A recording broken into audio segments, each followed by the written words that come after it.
here, why don't we talk about maritime? Because we're sailors and all. Around the world explorers have been fined to be the first to achieve something in the world of science. Some people worked on their own or with funding from societies or independent parties. The British have the Royal Society, which was granted royal charter by King Charles II in 1660. There have also been explorers like Columbus and Nordenskjöld who were sent on expeditions to sail, document, and explore the world's oceans. The reason for the formality of it was because these expeditions were mostly carried out as to make sailing easier, more efficient, and safer for common people.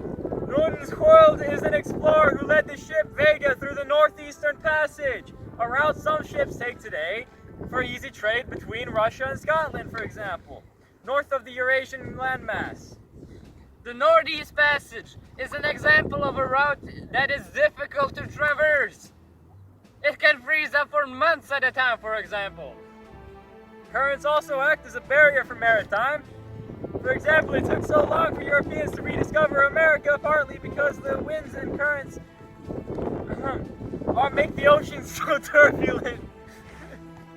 These barriers can be found in meteorology, along with many other unmentioned things: temperature, humidity, time of year, currents, wind currents, and many more, all come together to form meteorology. Well, meteorology is the study of the Earth's atmosphere and its variations, temperature, and moisture patterns that produce different weather conditions. Global warming is a factor that is changing how the oceans and meteorology work. As the changes occur, there have been predictions for larger, more dangerous, and intense cyclones in the oceans. The reason for that is because the air is becoming more humid, meaning more water is in the air, and that makes the air hotter, thicker, and denser. Thunderstorms will also become more common due to that. One major event take place to global warming is the Gulf Stream slowing down.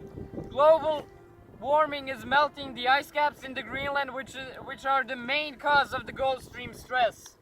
The water coming from the ice is not saline, but the Gulf Stream has greatly salinized water. Because of this, the water does not blend.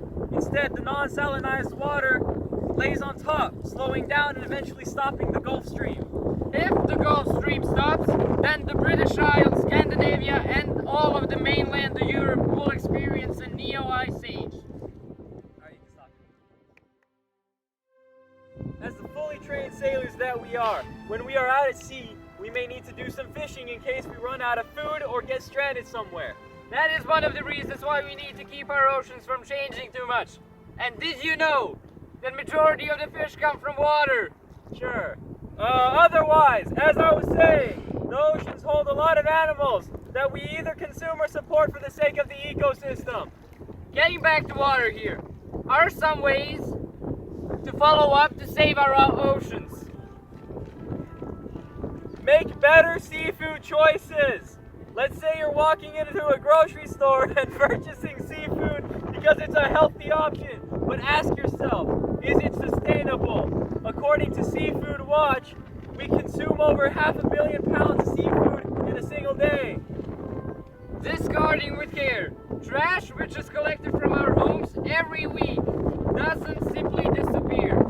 Studies of the Pacific Ocean floor shows that the accumulation of the man-made trash, items like rubber, tires, glass bottles, leather shoes, etc., as deep as 13,000 feet on the ocean floor.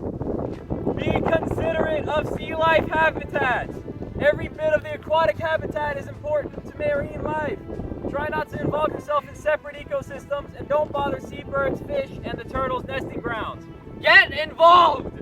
Take part in beach cleanup. Report illegal dumping to your local authorities, the Environmental Protection Agency, or the local Coast Guard. Encourage your local government to recycle and upgrade sewage treatment systems. The seas are a pride of our world. They are a secret place where humanity has spent centuries trying to overcome through expeditions, explorations, etc. We need to take care of our world so that we may protect our seas and in turn ourselves.